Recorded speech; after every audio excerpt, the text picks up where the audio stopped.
शांतीब्रह्म संत एकनाथ महाराज व्यापारी महासंघाचे अध्यक्ष मनोज परदेशी आपल्या सोबत आहेत। मनोज परदेशी साहेब, आपले संभाजीनगर समाचार न्यूज चॅनलमध्ये खूप खूप स्वागत आहे।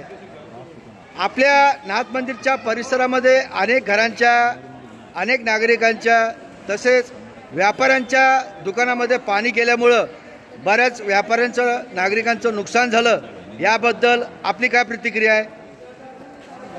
हा पूर याच्या अगोदर बरेचसे पूर येऊन गेले शहरामध्ये। हा पूर सगळ्यात प्रचंड, सगळ्यात मोठ्या प्रमाणात जवळपास 3-3.25 लाख क्युसेस पाणी यावेळेस सोडण्यात आलं। त्याच्यामध्ये बरेचशा नागरिकांचं, शहरातील नागरिकांचं, शहरातल्या व्यापाऱ्यांच्या सोबत आमच्या नाथ मंदिर परिसरातल्या व्यापाऱ्यांचं आणि रहिवाशांचं फार मोठं नुकसान झालं। याच्यामध्ये जवळपास काही व्यापाऱ्यांचं तर सामानसुद्धा हाती लागून दिलं नाही, त्यांना वेळेवर उचलून घेऊन जाता नाही आलं सामान। त्याच्यामुळे बरेचसे व्यापाऱ्यांचं आणि नागरिकांचं प्रचंड नुकसान याच्यामध्ये झालं आहे। शासनाला आमच्या सगळ्या शहराच्या माध्यमातून, शहर व्यापारी संघटनेच्या माध्यमातून, जितूभाई परदेशी यांच्या माध्यमातून, नाथ मंदिर व्यापारी असोसिएशनचे अध्यक्ष या नात्याने मी शासनाला विनंती करतो की आम्हाला जास्तीत जास्त मदत शासनातर्फे मिळाली पाहिजे आणि याचा पाठपुरावा आम्ही कायम शासनाकडे करणार आहे। नगरपालिकेच्या अधिकाऱ्यांनी नेमून दिलेले काही कर्मचाऱ्यांच्या हाताने आम्ही पंचनाम्याचे फॉर्म जमा करतोय आणि शासनाला विनंती करतोय। त्यातल्या विलासबापू भुमरेंना पण आम्ही विनंती करतोय की मंदिरातील व्यापाऱ्यांना,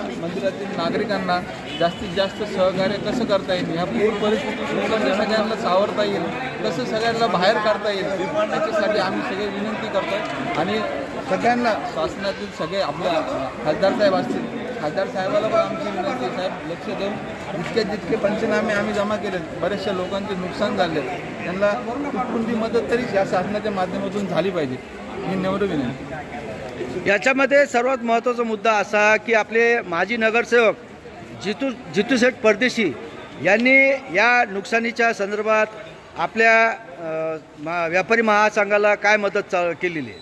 जितू भाऊचा आमचा वेळोवेळी संपर्क असायचा, कोणाला काय अडचण आहे नाही आहे, विलासबापूंचं पण त्याच्यामध्ये आपल्याला बरेचसे सहकार्य झालं आहे, कोणालाही काही त्रास झाला नाही। सगळ्यांची राहण्याची, खाण्याची सोय आपले आमदार विलासबापू भुमरे, जितू भाऊ परदेशी यांच्या माध्यमातून झालेली आहे आणि त्यांनी जितू भाऊंनी हे पण आश्वासन दिलं की इथून पुढच्या काळात जर कोणाला व्यापाऱ्यांना अडचण आली त्याच्यासाठी सुद्धा ते सक्षम आहे, सगळ्यांसाठी ते। आणि आपले विलासबापू भुमरे साहेब सुद्धा त्यांनी आम्हाला फोनवर सुद्धा फोन करून सांगितलं की काही अडचण, काही काळजी करू नका, मी आहे सोबत, आपण या सगळ्या परिस्थितीतून मात करायचा प्रयत्न करू। आपले खूप खूप आभार, धन्यवाद। पैठण शहरातील शांतीब्रह्म संत एकनाथ महाराज व्यापारी महासंघाच्या उपाध्यक्ष रमाताई घुले आपल्या सोबत आहेत।